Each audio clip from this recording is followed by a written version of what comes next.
Antes de comenzar, te recuerdo que cada libro tiene su propia lista de reproducción con capítulos perfectamente ordenados. Los primeros 4 años, Laura Ingalls Wilder. El primer año.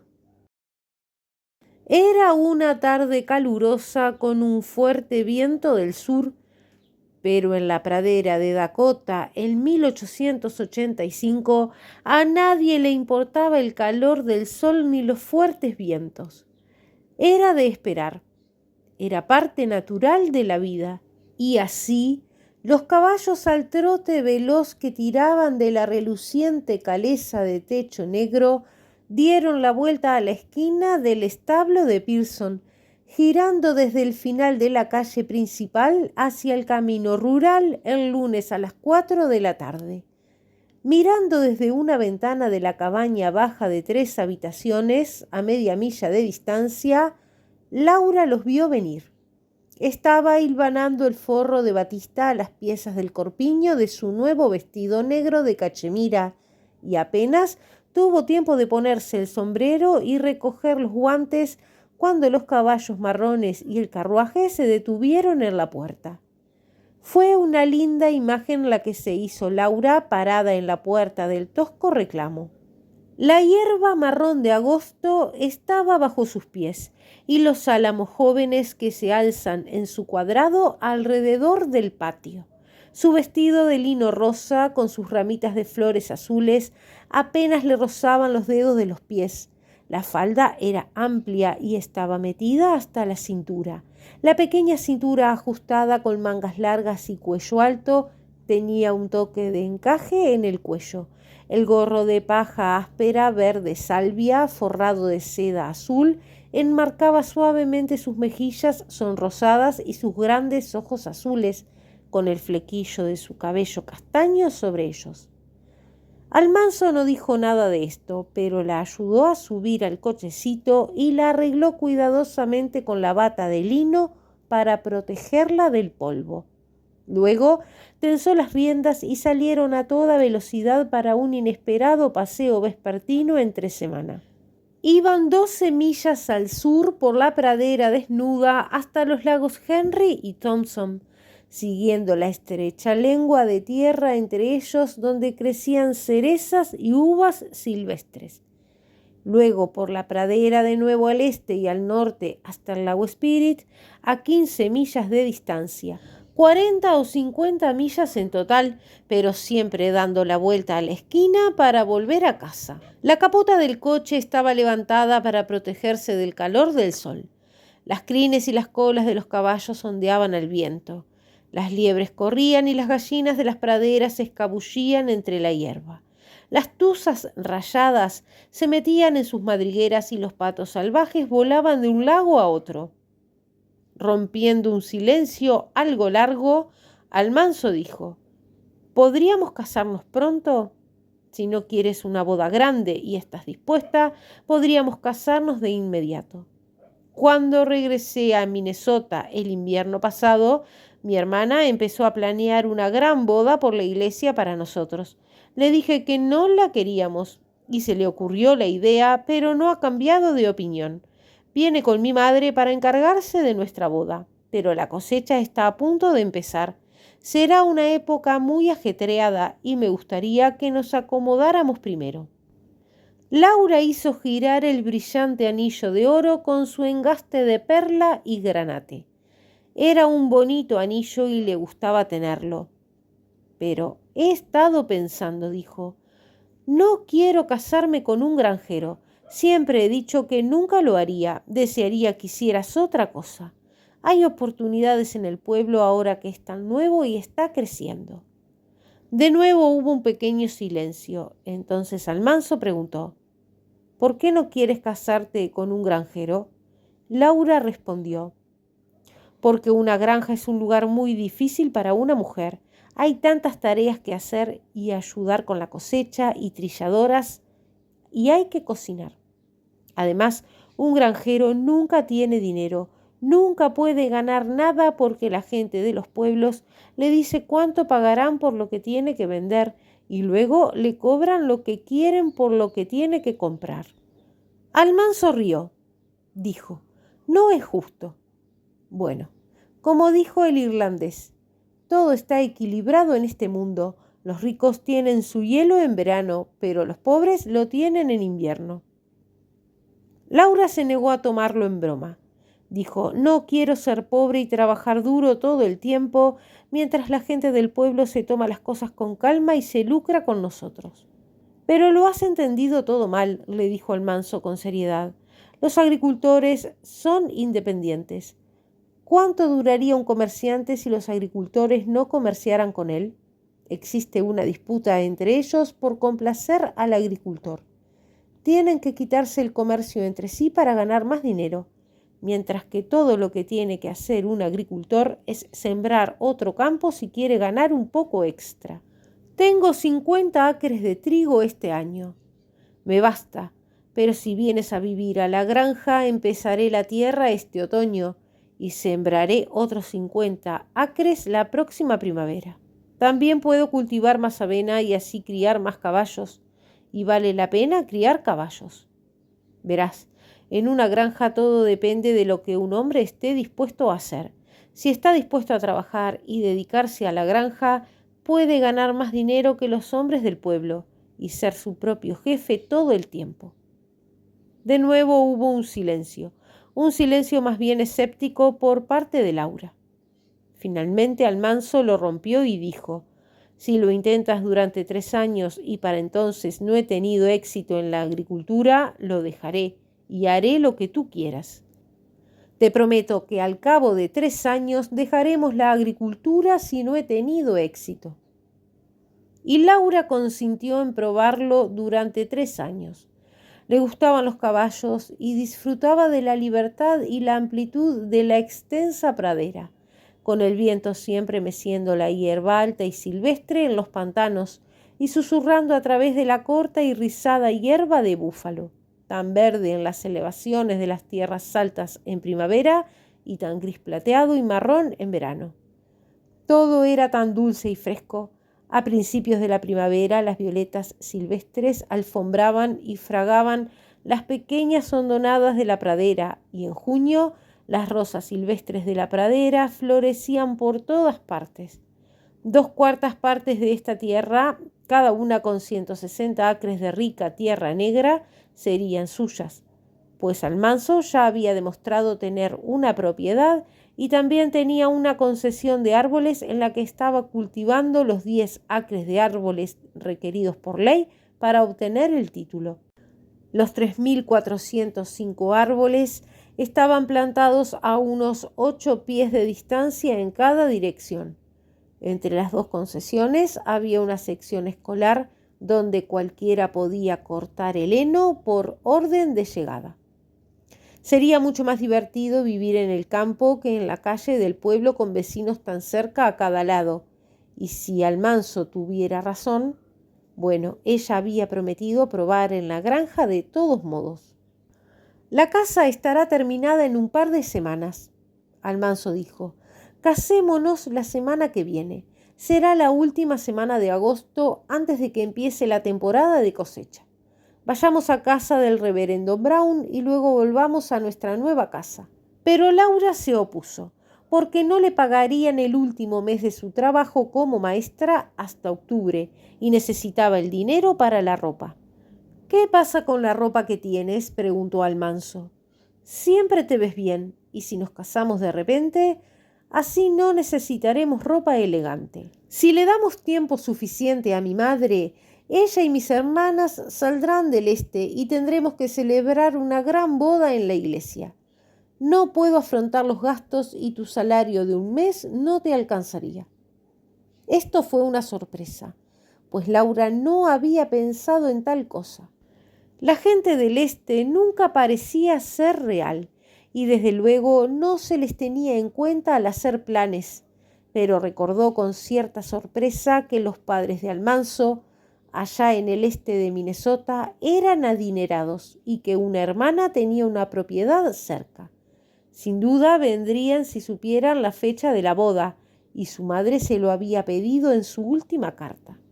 No podía pedirle a su padre que hiciera ningún gasto para la boda.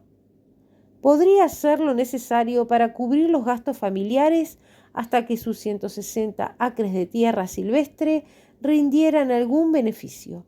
No se podía esperar mucho de la tierra cruda el primer año, y sus tierras de cultivo estaban recién sembradas. No parecía haber otra salida que casarse repentinamente por la ayuda que representaría tener un hogar y un ama de llaves con la prisa del trabajo otoñal. La madre de Almanzo lo comprendería y no se ofendería. Los vecinos y amigos lo considerarían la manera correcta y sensata de hacerlo, pues todos estaban enfrascados en la misma lucha por establecerse en sus hogares en la nueva pradera.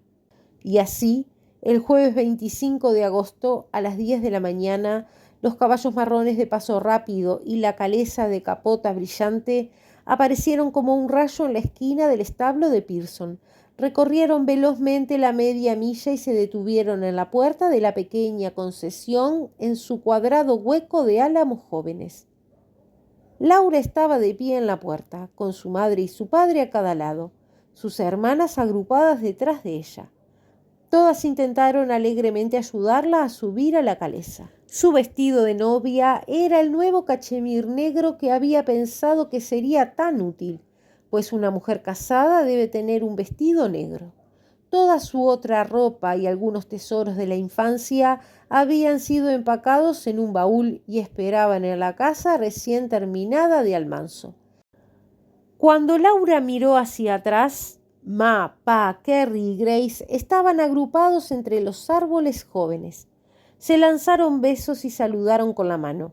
Las hojas verdes brillantes de los álamos también se mecían con el viento más fuerte de la tarde, y Laura sintió un pequeño nudo en la garganta porque parecían estar despidiéndose, y vio a su madre pasarse rápidamente la mano por los ojos. Almanzo lo comprendió y cubrió la mano de Laura con una de las suyas y la apretó con fuerza.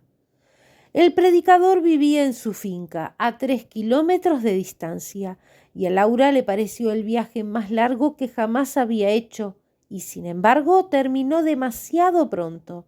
Una vez en la sala, la ceremonia se llevó a cabo rápidamente. El señor Brown entró apresuradamente poniéndose el abrigo. Su esposa y su hija Ida, la mejor amiga de Laura, con su prometido, fueron los testigos y los presentes. Laura y Almanzo se casaron para bien o para mal, en la riqueza o en la pobreza. Luego volvieron a la casa para almorzar, y entre buenos deseos y alegres despedidas, ya se encaminaron de nuevo en la calesa rumbo a la nueva casa al otro lado del pueblo.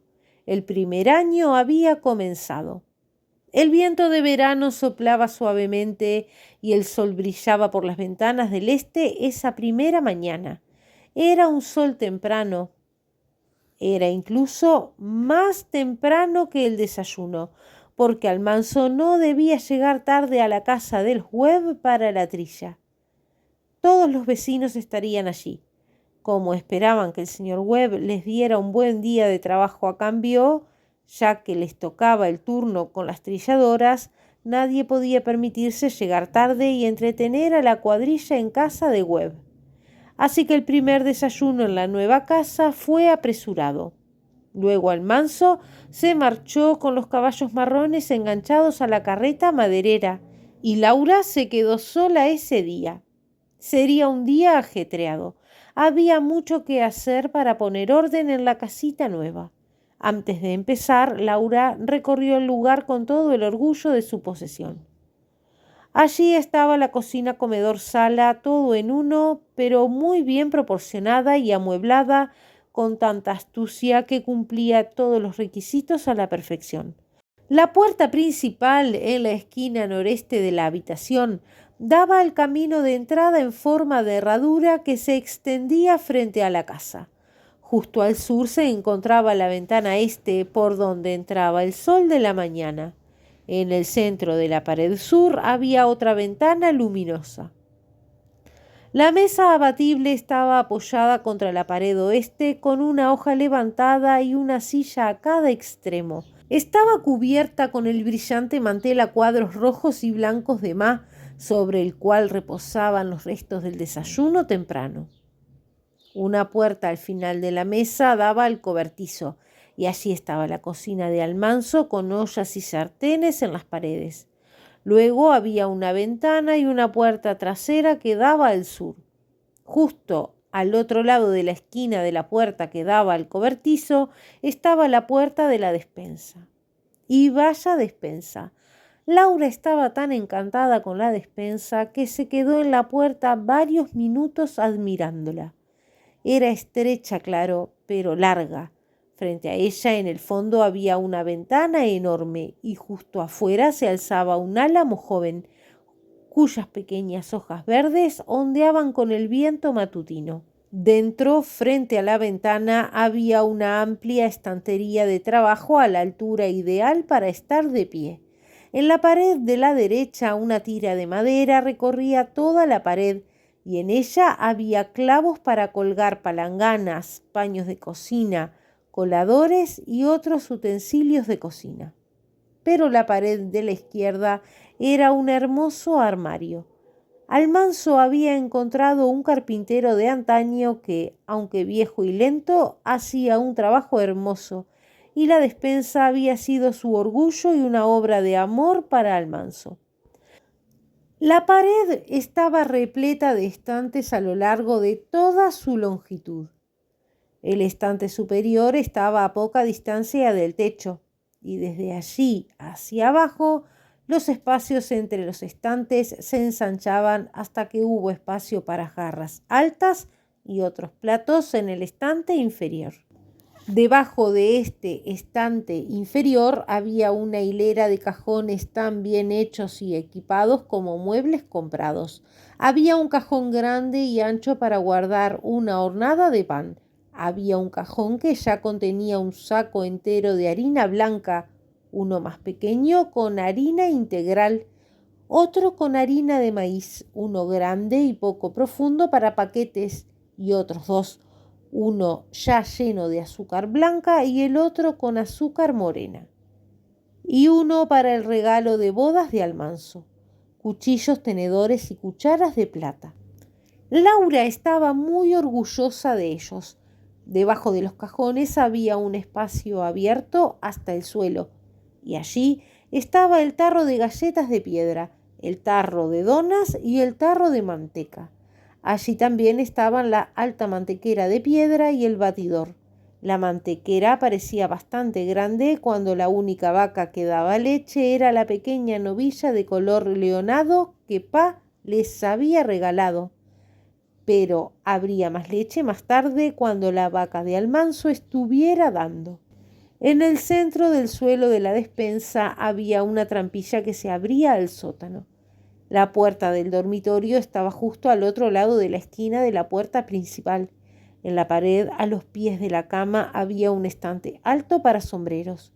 Una cortina colgaba del borde del estante hasta el suelo, y en la pared de atrás había ganchos para colgar la ropa.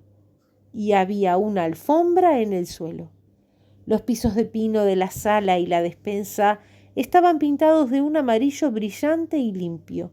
Las paredes de toda la casa eran de yeso blanco y la carpintería de pino era lisa y satinada, aceitada y barnizada en su color natural. Era una casita luminosa y reluciente, y en realidad era toda suya, pensó Laura. Pertenecía solo a Almanzo y a ella. La casa se había construido sobre la parcela de los árboles, esperando con ilusión el momento en que se cultivaran los pequeños arbolitos. Almanzo y Laura ya creían verla en un hermoso bosque de álamos, olmos y arces plantados junto al camino. Los arbolitos se alzaban en el semicírculo del camino de entrada frente a la casa. Se cernían cerca a ambos lados y en la parte trasera. Oh, seguro que sí. Si se cuidaban bien, no tardarían en cobijar y proteger la casita del calor del verano, del frío del invierno y de los vientos que siempre soplaban.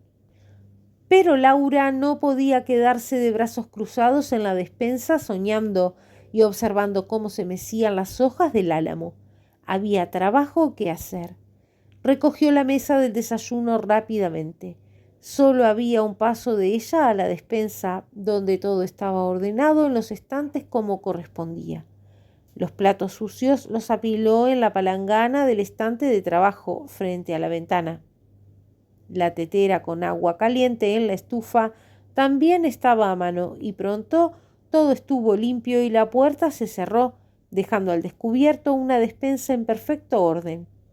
Luego Laura pulió la estufa con un paño de franela, barrió el suelo, quitó el mantel y extendió sobre él un mantel limpio y rojo brillante. El mantel tenía un borde precioso y convertía la mesa en un adorno perfecto para cualquier sala. En la esquina, entre las ventanas del este y del sur, había una pequeña mesa de centro con un sillón a un lado y una pequeña mecedora al otro. Sobre ella, suspendida del techo, había una lámpara de cristal con colgantes brillantes. Esa era la sala de estar, y cuando los poemas de Scott estuvieran en el mueble, estaría completa.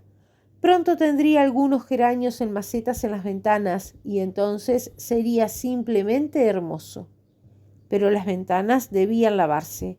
Estaban salpicadas de yeso y pintura de la construcción. Y cómo odiaba Laura lavar las ventanas. En ese momento llamaron a la puerta mosquitera y Hattie, la empleada de la granja contigua, estaba allí. Almanzo se había detenido mientras conducía y le había pedido que viniera a limpiar las ventanas cuando pudiera. Entonces lavó las ventanas mientras Laura ordenaba el pequeño dormitorio y desempacó su baúl. Su sombrero ya estaba en el estante y el vestido de novia colgaba de su gancho tras la cortina. Solo quedaban unos pocos vestidos por colgar. El de seda color beige con rayas negras y el de popelina marrón que había confeccionado. Los había usado muchas veces, pero aún estaban bonitos. Estaba el de batista rosa con flores azules. No haría suficiente calor como para usarlo más de 1 o 2 veces en el verano.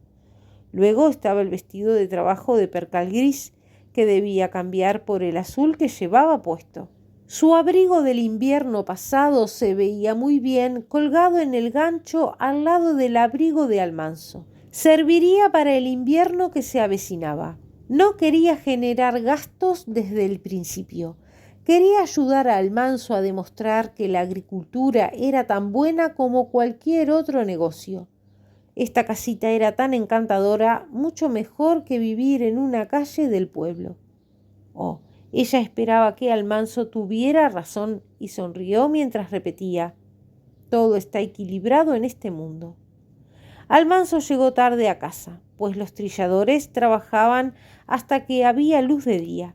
La cena estaba servida cuando regresó de hacer las tareas del hogar y mientras comían le dijo a Laura que los trilladores vendrían al día siguiente y estarían allí al mediodía para comer.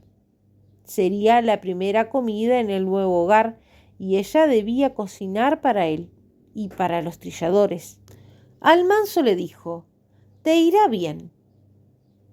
Laura siempre había sido una niña pionera, siempre mudándose a nuevos lugares antes de que los campos crecieran.